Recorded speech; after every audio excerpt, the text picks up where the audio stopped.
about a year ago, AOL asked me to come in and just look at it and say, you know, it was a nights and weekends project. In fact, I was working at Oodle, which is 2 buildings over and on the top floor. And we were working on selling the company, and there was a lot of stuff going on. And AOL said, hey, you know, come and just look at it and see, you know, what do you think? Like, what's going on with it? And so we looked, and we looked and understood about the data. But the other thing we started talking about and talking to people about was who's using Crunchbase and why are they using it. So the first set of people who were using it were investors, and it was pretty obvious why they're using it. Every time they heard of a new company, they would just look up the company, or they met a new person. They would look up that person on Crunchbase and see, oh, you founded company X, you know, a few years ago. Here's who funded it. Here's what happened to it. And they were using all of that data. And in fact, today, when we look at the Crunchbase API, and there's an API associated with Crunchbase, and it gets anywhere from maybe like 50 to 120 million calls per month, the main people who are calling the API are investors. And what they do is, they're downloading the entire data set of Crunchbase, and they're looking for interesting stuff. They're looking for companies that just started. They're looking for companies that just failed, companies that just raised money, companies that just hired somebody. They're mining it for all kinds of interesting stuff. So investors use Crunchbase, and when you talk to a lot of people in the investment community, what they'll tell you is that it's not something they use once in a while, but it's something that they use 4 or 5 times a day, and it's just there. The next set of people who are using it are entrepreneurs. And I've heard some really interesting stories about entrepreneurs using it. The best one is that there's a company called Inavo, and they do some really interesting mobile analytics and stuff. It's super clever. If you're ever curious, go look at it. And I talked to the founder of Inavo, and he said, you know what, I founded a bunch of companies before. Or I founded a few. I don't know what a bunch is. I've gotten funding. I can get funding from anyone. Like, I know how to do it. I have a team. I have an idea. I've done this before.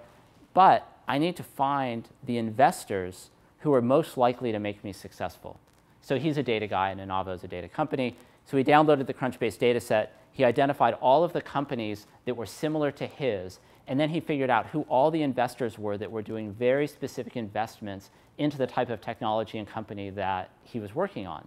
And then he went to those investors and he said, here's my idea, and I want to get money. And they were in Israel, and then they got funded, I think, by Sequoia, and they moved here at the beginning of this year. Did he do that through like a regular function on your website, or did you? He used the API, and he downloaded the whole thing, and he coded it. Yeah. Sorry, what was the name of the company? Inavo, O-N-A-V-O. It's a guy named Guy Rosen.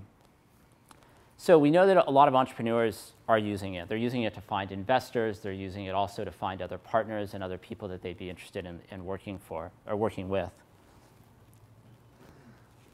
Business teams. So imagine yourself as a business development person, and you're out there and you're trying to find who to partner with. Crunchbase is just this plethora of information. It's got all these companies in it. It's all the founders. It's who's invested. And as people try and figure out connections between yourself or your company and some other company, Crunchbase is a great place to go. Maybe not the best, but it's great. A good example here with business teams is a few weeks ago we met with Facebook's CIO. So the CIO there, he's responsible for all of the internal systems.